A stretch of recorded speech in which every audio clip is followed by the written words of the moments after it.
Okay, so where were we? It's all set, right? So you look at these positions. Okay, so at like 0.68 seconds, when it says 0.81 meters, it's off. It's actually should be more like 0.93 meters, right? You gotta take these numbers and make sure you add back in your offset. So if it reads, reading is 0.81, then the real distance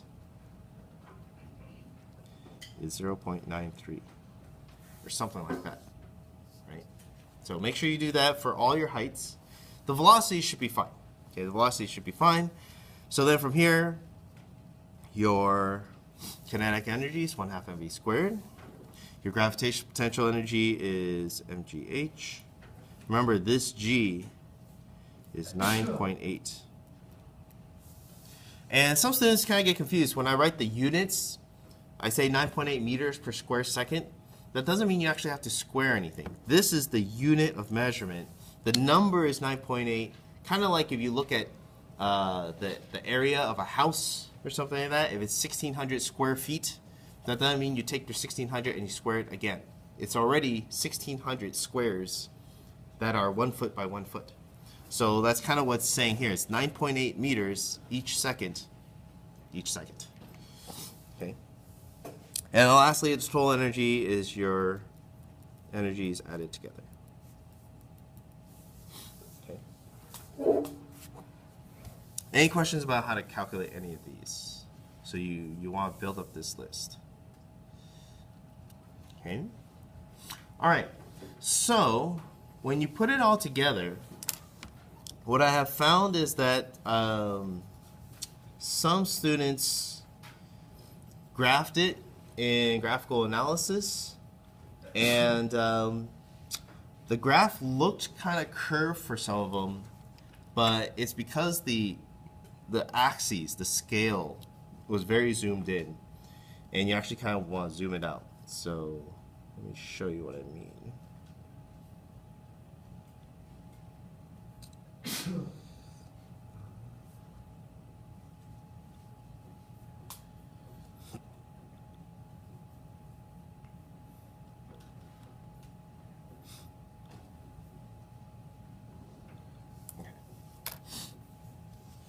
So here's like my sample set of data, right? I kind of showed you guys last time that if you did it in sheets, you can kind of do it really quick.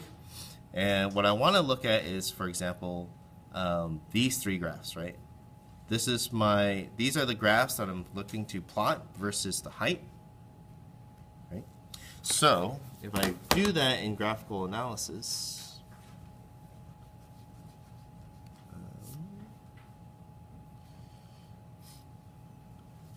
so to do that, you're gonna want to create a new entry, a manual entry. Okay, you do kind of a new one, and you're just gonna put the data in. So for now, I just want to look at total energy, because the thing is, we said that if it was a perfect system, okay, if there's no energy loss, what would the total energy graph look like? What would it look like? Yeah, Laurel. Yeah, it should be pretty much just flat, right? Because it shouldn't be changing. It's constant. So let's try and do that. We'll make this one the height.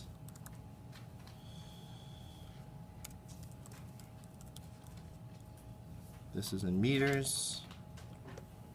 We'll make this the total energy.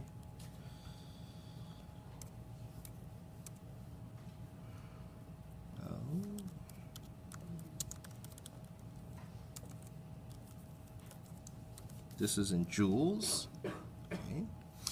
And I'm just going to copy and paste that data. So I'll go here.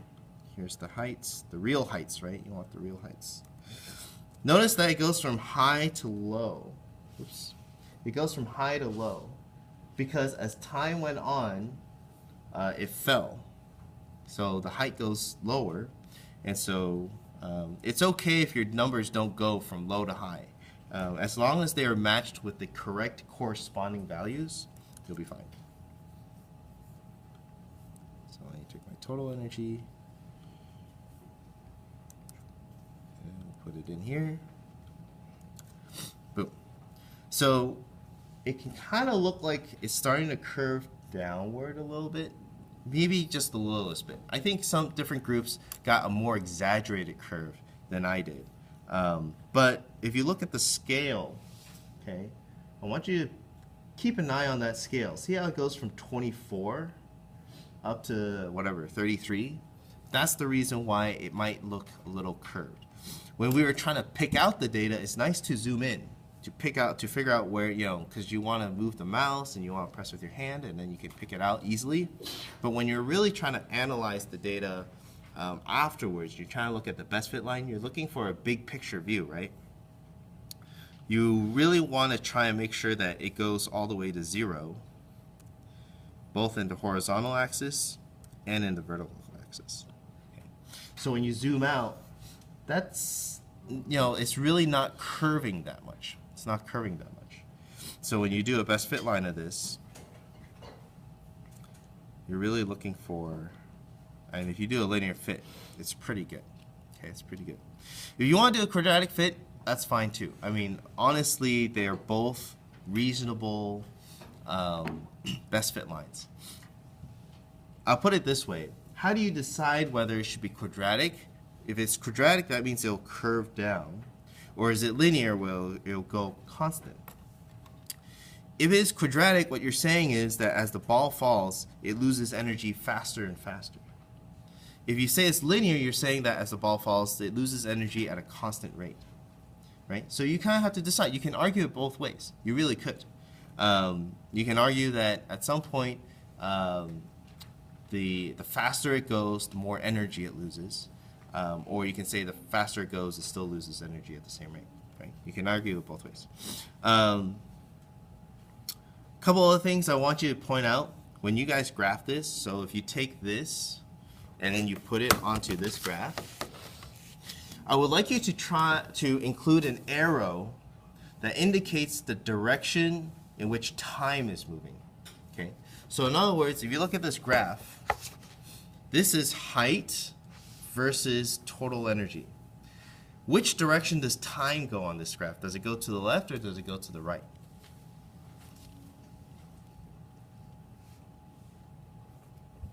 Yeah, Lucas. Left, because the ball is dropping, so it just goes lower. Yeah, you gotta be very careful about that. We have a tendency to think all graphs, always go from left to right, left to right. But the time, you're going from a higher height and the ball is, or the board is falling, right? So actually this goes to the left. So be mindful of that. It's kind of tricky. So that when you draw your graph, I'm just sketching it out here. I'm not doing my scale. You should do your scale. I'm just kind of sketching it out. I'm just saying that when you graph this, I want you to, on your best fit line, include an arrow. Okay, include an arrow.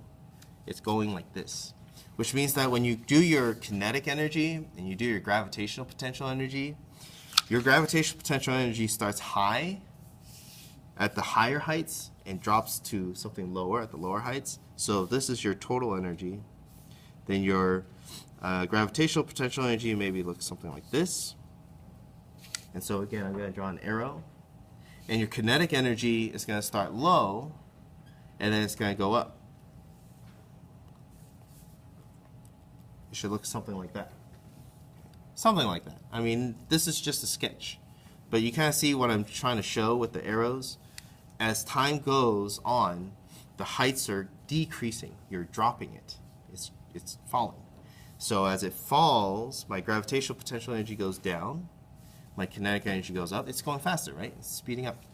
And notice how the way I drew it, my kinetic energy is kind of only going as far as my total energy goes.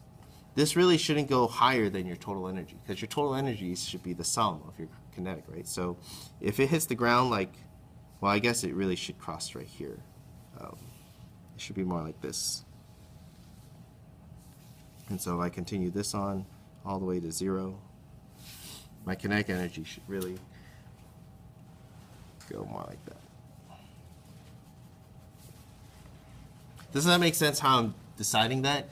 If you add your kinetic energy with your gravitational potential energy, they give you your total energy. So neither of these graphs should ever be higher than your total energy. That's like saying if I take 2 apples and 3 oranges, I somehow have 6 fruit. Right? Does that make sense? So your total amount of energy should always be higher than the other 2. Okay. From here, you should be writing down your equation. Okay. So you can do your best fit line. Here's my best fit line for my total energy. Right? It's linear. You guys should know how to do this now. This one, you're looking for your equation for your gravitational potential energy, doing height and that. This one, you're looking for kinetic energy versus velocity. Okay. So you should have all the data. Once you have this filled out, this one filled out, you should be able to graph all of these. You're going to make those 3 different graphs, and you're looking for those 3 different equations. Any questions about the graphs or the equations? Notice this time we're not really doing the, in the past we had that extra table here where we compared the equation values to the original values. We're not investigating that kind of pattern right now. What we're trying to do is we're trying to investigate the conservation of energy. So this isn't so much a lab to investigate a pattern.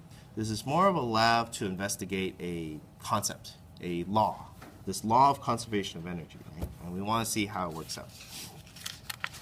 Okay, go ahead and turn to the conclusion part. This conclusion is also slightly different.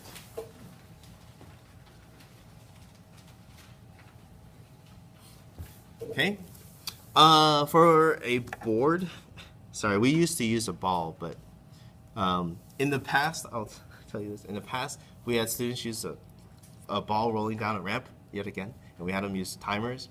And this year, we actually used the motion sensors. You got to use some newer technology, so we used the board. So here it says, I claim the relationship between kinetic energy and height is a blank pattern. That is going to be, what does it look like on this graph? On this graph, what kind of pattern is it? And then you're going to say, is it increasing or decreasing? I want you to say whether it's increasing or decreasing versus height. Okay, versus height. So specifically on this graph, not versus time, but versus height. Same thing here. How is the gravitational potential energy changing versus height? Okay, so if you look at it, you have increasing gravitational potential energy versus height, and then decreasing kinetic energy versus height. And lastly, you want to look at your total energy. Now, if it was ideal, it would not be changing. But I think most of you guys found that it is changing. That the less it has fallen, the higher it was, the more total energy there was. There was energy loss that was falling, right? And so you're going to explain that. Was the law of conservation of energy supported or not supported? Right? In other words, was it flat or not flat? If it was flat, then look at the data and explain why it was. If it wasn't flat, it was slanted, you'll also explain, try and explain why it was that way, right? What is your evidence of whether it was conserved or not? There's this idea sometimes in high schoolers and students that when you do a lab and it doesn't work out according to what you think it was supposed to do, that you did something wrong and that it's incorrect and that human error and all this stuff. You shouldn't think of it that way. The numbers don't lie. If the measurements were done well, that's what it was. It means that if it didn't behave the way you expected it to behave, you didn't think of something ahead of time. It's not that what you got for your data is wrong. It means that there's something missing in your picture of what happened. And that really is the exciting part of science, is that when we take observations and we look at the way things behave, and it doesn't behave the way we expect it to, we shouldn't look at it and say, oh, we messed up, or that the numbers are wrong. We should look at it and say, oh, there's more science to be discovered, right? There's more stuff to look into. Okay, so from here, the rest of it, I think you guys should be pretty familiar with. Use your equations to make some predictions, and so on and so forth. Okay? For the STEM, in case you want to get into the STEM, you're really trying to dive deeper into the meaning of the numbers and the graphs and stuff. But okay, any questions about the lab? So I want this by Tuesday. You have until Tuesday to get this done. What I want to move on to now is some of the assignments that I've already given you so far this unit. So I'm gonna actually make a new video.